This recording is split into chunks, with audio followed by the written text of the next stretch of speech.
傅立青呢，他呢采访了很多美国各地的人物，不论是出家的或是在家的师父，他呢都有完整的记录在那个地方。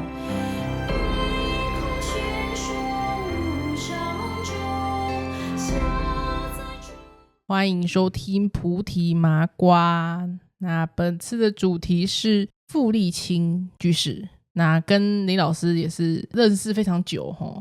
那傅立青居士呢是杂志美佛会讯的主编，美佛会讯全名是美佛会圆通讯，那主要是讲佛教相关的记载。这样之前的集数林老师有讲到，老师去美国的时候，就是这位傅立青居士提供林老师很多帮助。这样，那傅立青居士呢也是台湾人啦。那老师是怎么跟傅立青居士认识的呢？ OK， 那个我因为2个小孩啊，他们12岁、13岁那时候就移民到美国去，所以呢，我在从30-40岁开始呢，就一直呢常常往美国就跑。那么呢，虽然说常常去美国，可是我呢，因为孩子他们在西岸，所以我对于美国其他各州呢，我很少呢出去玩，也很少呢过去。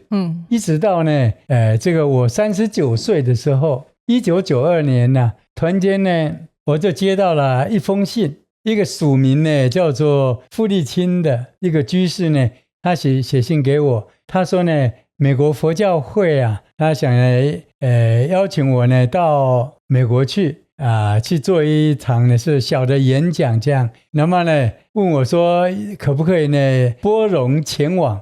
那我这一辈子都是爱讲话的，我一听到说有这样的机会，对不对？那又可以到纽约去逛一逛，因为我没有去过，就我一口就呢答应下来了。那么那一次呢，我是带着我的孩子，就是瑞维啊。那么呢，他说呢，他是大学3年级，是你的儿子这样。他就跟我呢一起过去了。哦哟，从那个 LA 呢到那个 New York， 大概也要坐呢5个钟头的时间。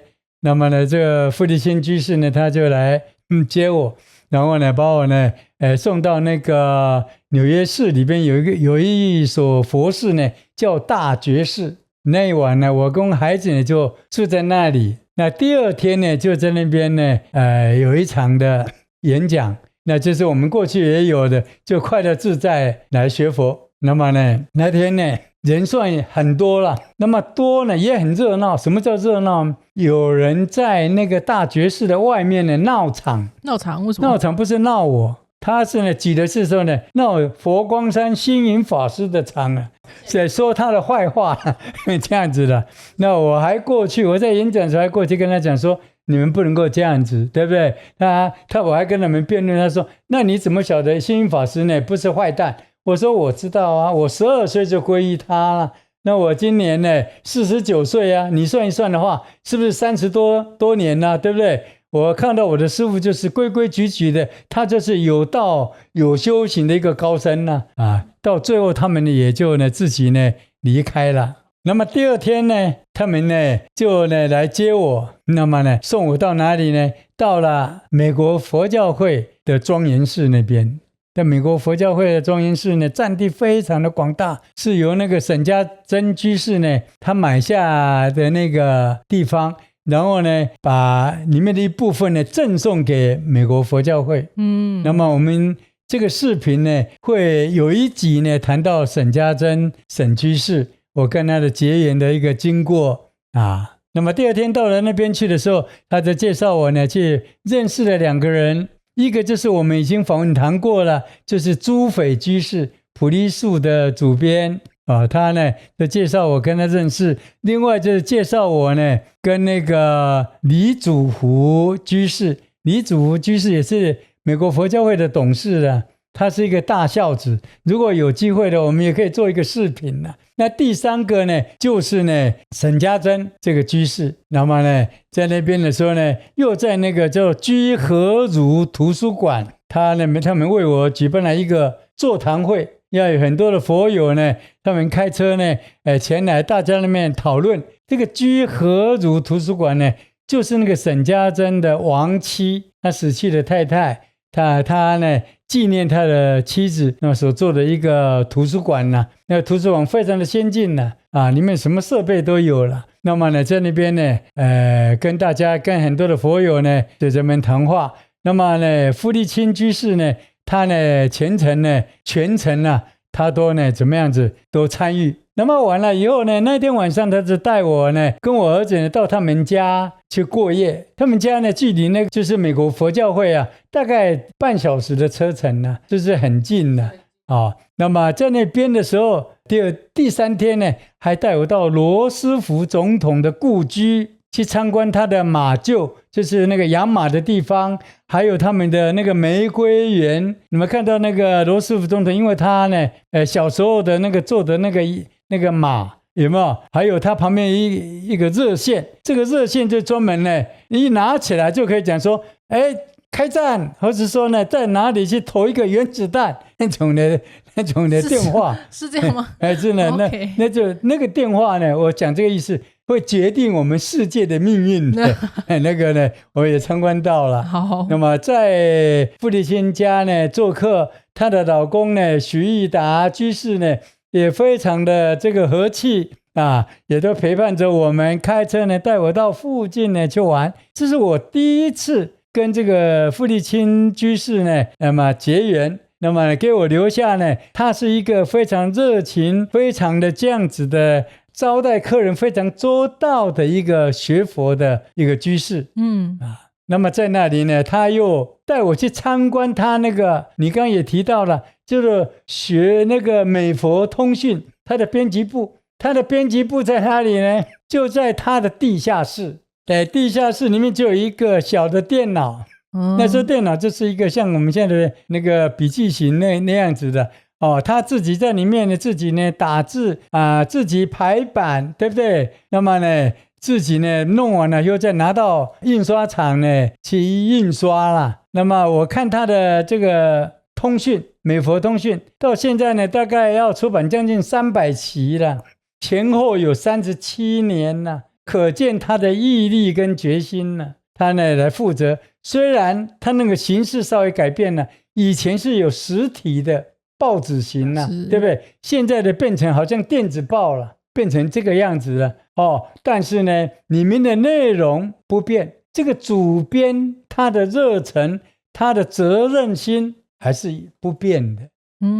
我发现他的文笔好，这一点跟我呢，有一点的亲切感，因为我就爱写作，那么他也爱写作。我念新闻很可惜，由于很多的客观的因素，我没有办法去当新闻记者。那么呢，傅立清呢，他呢不是念新闻的，可是他有新闻记者的笔，他呢采访了很多美国各地的人物，不论是出家的或是在家的师父，他呢都有完整的记录在那个地方。所以我也曾经开玩笑跟他讲，我说你就是台湾的诸匪居士。诸匪居士在台湾办了几十年的菩提树这个杂志，所有在台湾每一个师父他几乎都认识，每一个那个大德居士呢他都居士。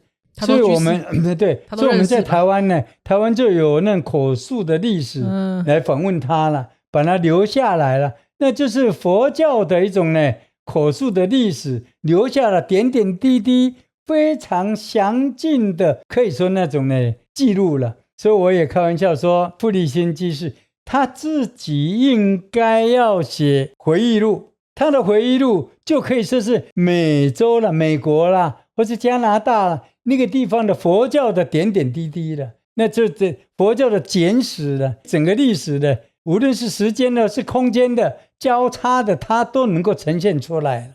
好，老师，那个美佛通讯它是月刊吗？还是算杂志？双月刊。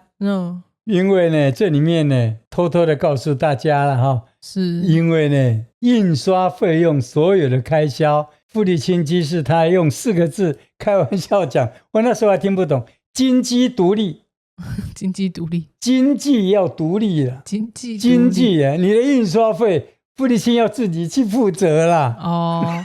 算是独立小志、独立杂志。不是，他就是中原市的刚开始的时候多少有补助吧，那最后是说呢，你就自己来吧，因为这中间曾经呢，差一点被人家关掉。据我所知了，为什么被关掉？因为什么呢？有一次傅立青呢，突然间他从美国那么到东南亚去访问吧，回到高雄的时候刚好是比较晚一点呢，所以就打电话给玉汝了，就来借住我们家了。那我们就呢3个人在那边喝茶，他就问我一个问题，他说现在有人想把这个美佛通讯把它关了，把它 close 了，林老师你的意见怎么样？我那时候呢双手都举起来了，差点2只脚也举起来反对。我说呢这样子呢要有传承，对不对？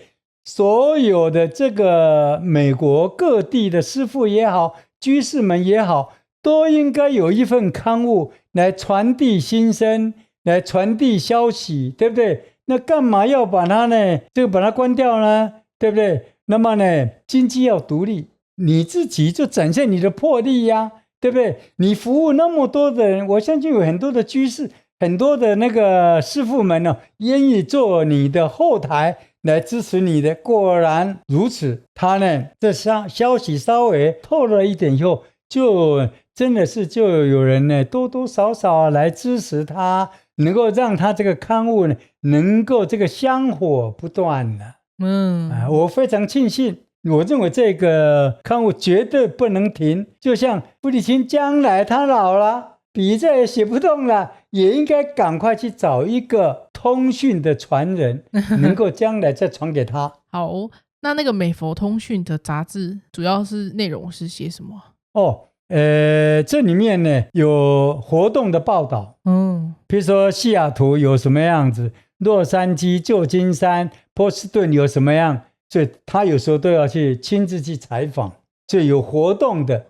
另外呢就是美国甚至于包括台湾东南亚的有好的佛学方面的著作或是读经的这样的一个心得报告，都可以来投稿。像我在以前我的书上里面有贝叶，我有贝叶色身香味触法，我这个有6本书了那么傅立青呢他就曾经呢从我的这个书上里面去转载，把我里面的文章呢去转载到里面去，所以它这里面有文艺性的，有报道性的，也有呢那种呢论文那种呢这种呢一种呢著作的或是论文的一种呢发表的都有在里面。当然里面还附带有摄影照片也在那里面，就是真的是杂志啊。对，把这些将近300期的东西如果把它整理出来，那不就是一部美国的佛教的发展史吗？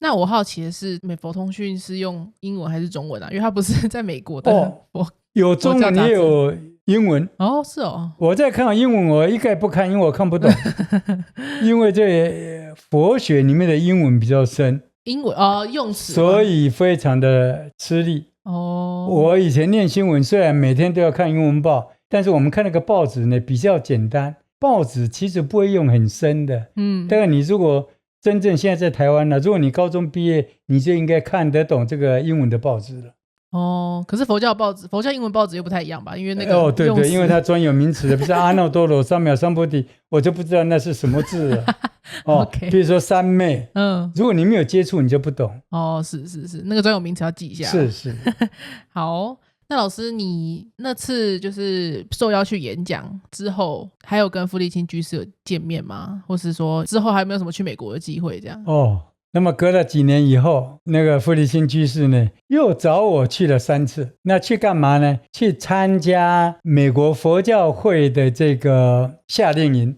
这都在7月。我那时候呢每年的暑假都会到美国去看孩子，所以就因为这样的关系，我说他们邀请我去的话也可以省掉那种呢不要给我车马费，因为我自己本来就要去美国嘛所以呢我后来又去了3次的时候呢，去参加的时候呢，也是傅立青居士呢，他邀我去的。我记得我去的时候呢，有成人班，成人的那100多个，也有那个大学的，大学、高中的，另外有那种呢国中的跟小学的，也有一班，另外一个在幼稚园的。我呢竟然从成人一直讲到那个幼稚园成人啊大学高中初中我都讲的呢得心应手，非常好。那小学跟幼儿园那个幼儿的呢，我讲了老半天，我都要讲笑话让他们笑，他们不但不笑，有的还哭起来了。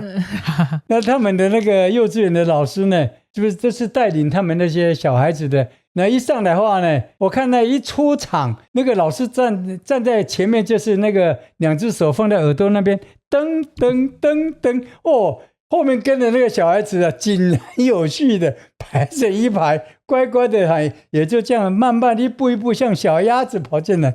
我就觉得接引众生呢，要各有一套的。是有很多很有学问的人，但是他度不了高中生。我很早就有这样的认识，我最适合度大学生跟高中生。是，所以我的菩提言就针对他们。我这一辈子所写的书，从来没有想要去写给教授看，懂不懂？我绝对没有去说呢，给那个智商什么180的去看，没有。就是呢，普通的人，普通的智商，没有机会接触到佛学，因为看到林老师的书，突然间有兴趣了，结果呢，开启了他学佛的一扇光。这个就是我的希望了。我去那边演讲在那里3次，很好玩。就是说呢，从第1年开始，我课也排得很满了。那么呢，几乎每一节都有课。上到11点50分呢，我想吃饱饭可以好好休息了，因为下午还有课啊。所以傅立青呢，他就会跑来跟我讲，就说：“林老师，我告诉你一个好消息。”我说：“什么好消息？”他说呢，很多学生啊，成人班的，还有那大学生的班的，他们的反映说啊，你讲的不错。那么想要利用这个中间午休的时间哦，希望你能够补开1堂课了。我就陷入一种迷失，我说有这样的？我中午休息时间也叫我去上课，我正在犹豫的时候，他又讲到了。林老师慈悲绝对不忍心去拒绝大家的好意。我说 OK， 所以我在每一个礼拜啊，每一个中午都加开1堂课，而且连续3年，每一年呢都是这样子。当然我现在讲起来的话，只能跟玉如邀功，我会偷偷跟他讲说，可见我讲的不错，要不然他们为什么要中午还请我加开1堂课呢？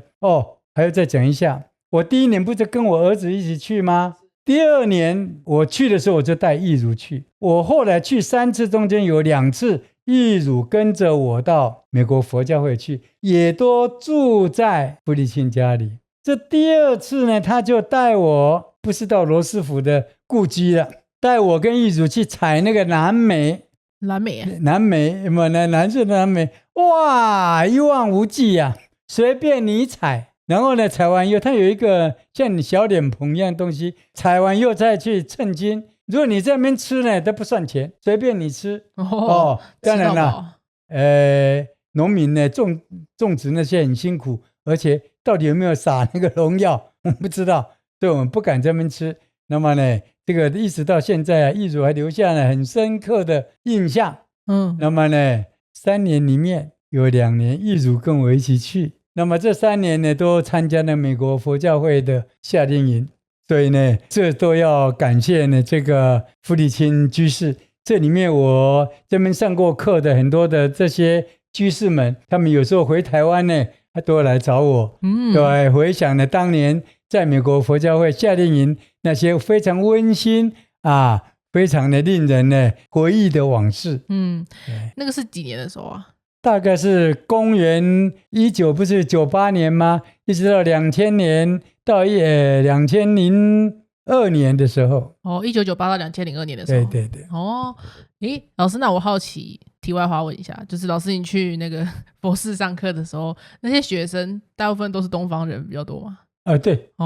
因为美国人是他们在那边有开那个英语班。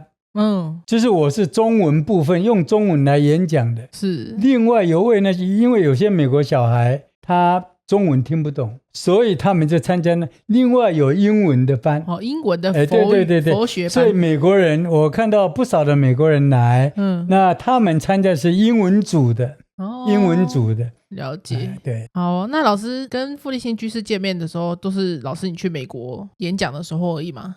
是，大部分都在那个美国佛教会，在那个地方。那么有一年呢，他还跟着我们呢一起到那个迈阿密来。那么呢，在迈阿密，因为那时候呢，迈阿密看到美国佛教会呢，办这个夏令营办的那样的成功，所以那时候呢，美国佛教会的住持呢，显明法师，他就呢，交代当时那个迈阿密有一个教授叫做吴光熙教授，我们将来会有一个视频呢。他太太呢叫做美辰，我们也去过他家住。我去参加那个迈阿密也参加过3次，就叫做佛州的佛学夏令营。那么呢，也是因为呢，他们这个美国佛教会这边办得非常的成功，所以才让那个住持显明法师呢解得说，哎呀，这个太好了。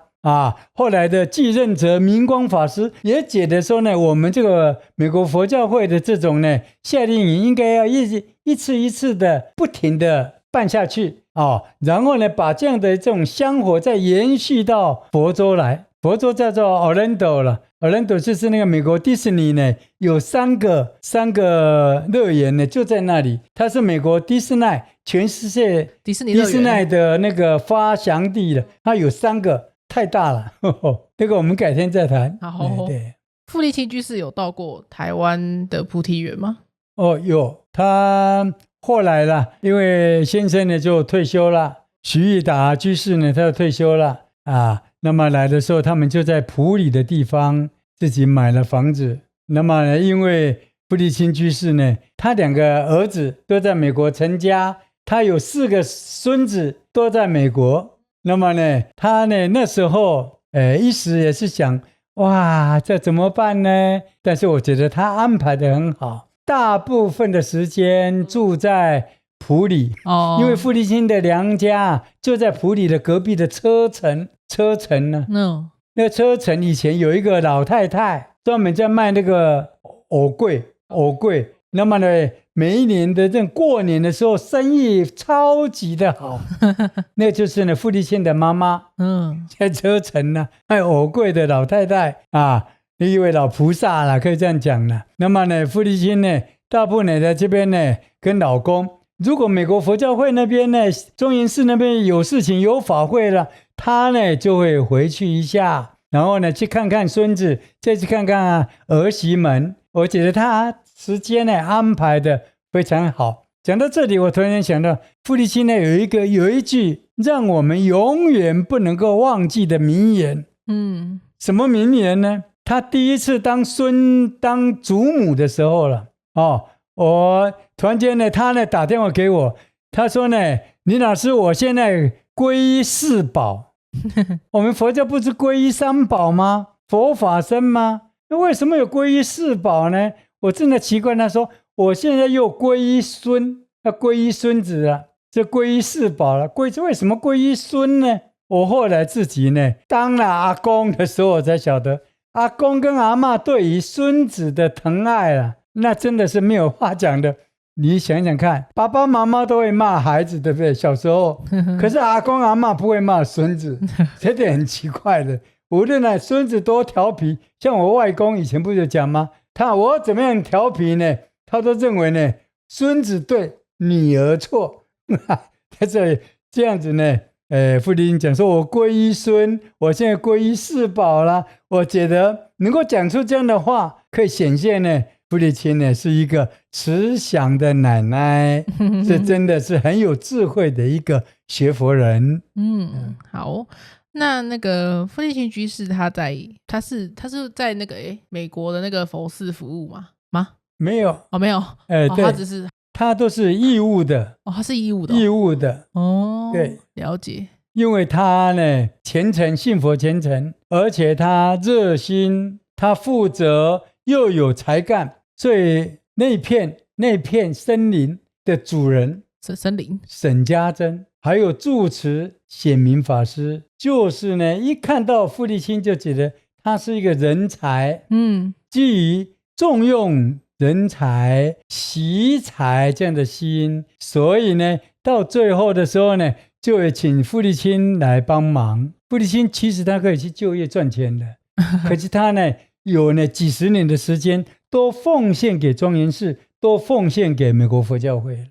那么难得了，他后面还有一个好的老公来支持他了，对不对？要不然你想，如果老公也很自私，也很小气，很吝啬，为什么我太太去那边做那种，对不对？义工呢？是不是这样子呢？在这里我突然想起，就在大前天，我呢，因为我们节目的著作人曹淑玲，他要上清境农场去住3天，对，所以我就请他呢说，那我就搭你的便车，你帮我放在那个埔里，对不对？我去找要去找傅立青跟一如啦。那么呢，都计划好了，请他来什么弄好了。我要当天就跟他去他们家吃顿饭，聊天泡茶，我就要回屏东了。就傅立青呢，马上呢就打电话，就说林老师，你已经是82岁的老人了，这怎么能够让你呢千里迢迢来到我们的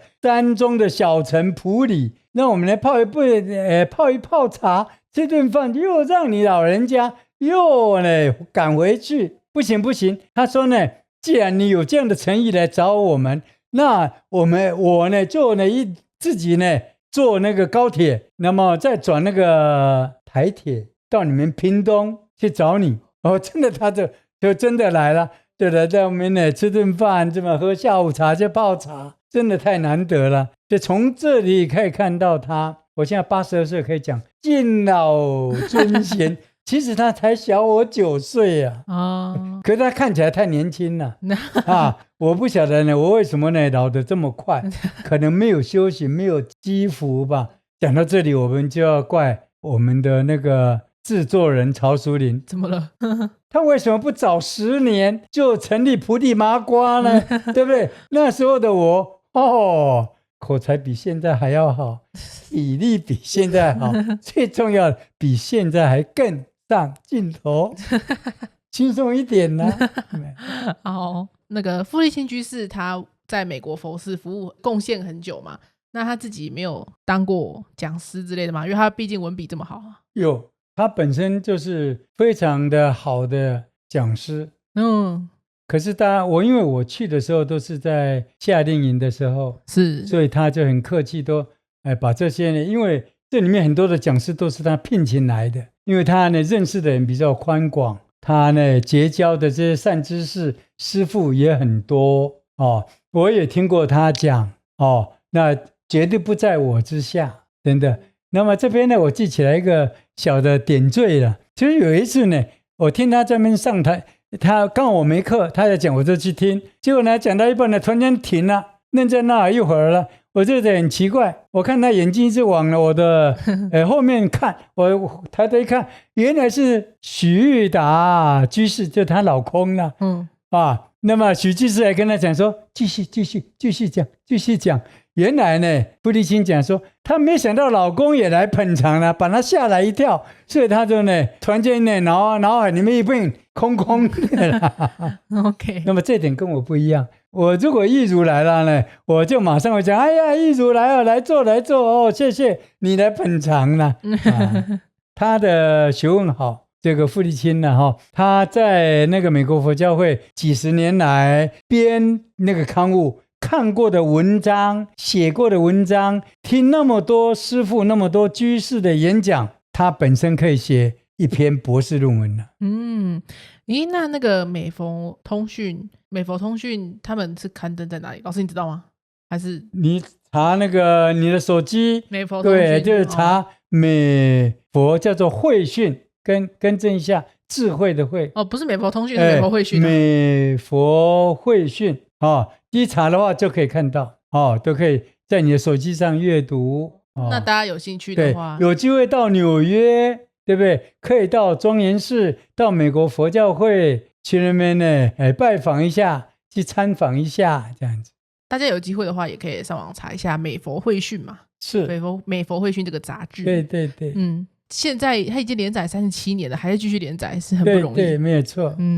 人的一生啊，其实呢很有意思，因为你事先不晓得你会遇上什么样的人，对不对？那么会呢发生什么样的事？那么呢，我呢，在1998年的时候呢，突然间接到傅立青居士呢邀请我到美国佛教会啦、庄严寺啊、大觉寺呢前面座谈啊、演讲啦。那么由于这样的一个因缘呢，所以我跟呢傅居士呢也呢就可以说呢，认识了将近呢这个30年。那么这算是一个非常好的善缘呐，彼此也都变成了非常好的朋友了。那么呢，这个傅立青跟她老公呢徐玉达居士呢，也多次呢来过我们菩提园呐。我会在大概是下个月的时候呢，还会去再回访拜访，因为最近他来看我了，所以我还是要开车过去了。那么去看看他们呢，我希望呢，人生好的缘要继续的持续下去。那么如果恶缘呢，就要赶快把它斩断。我祝福呢，傅立青呢永远青春美貌啊，徐玉达居士呢也能够健康快乐，他们一家人，包括美国的孩子跟那个孙子们呢，都能够和乐融融，都能够在佛陀的这样的那种的庇佑之下，快乐的过一生。好，那我们这集差不多录到这里哦。是。好，那感谢林老师，谢谢，我们下期再见，谢谢收看，谢谢，拜拜。涅槃，行者向往的境界。涅槃，生命安顿的地方，解脱身心舒服是涅槃，身心自在无碍是涅槃。解脱身心舒服是涅槃，身心自在无碍是涅槃。人间事烦恼常现三毒浪，凡夫心烦恼总分无明火，修学戒定慧平息烦恼浪，修学戒定慧熄灭烦恼焰。人间事常现三毒浪，凡夫心烦恼总分无明火，修学戒定慧平息烦恼浪，修学戒定慧熄灭烦恼焰。波浪平生无碍，安住解脱境界里，恼我心的天地间，波浪平生无碍，安住解脱境界里，恼惑息心安静，无样子的天地间。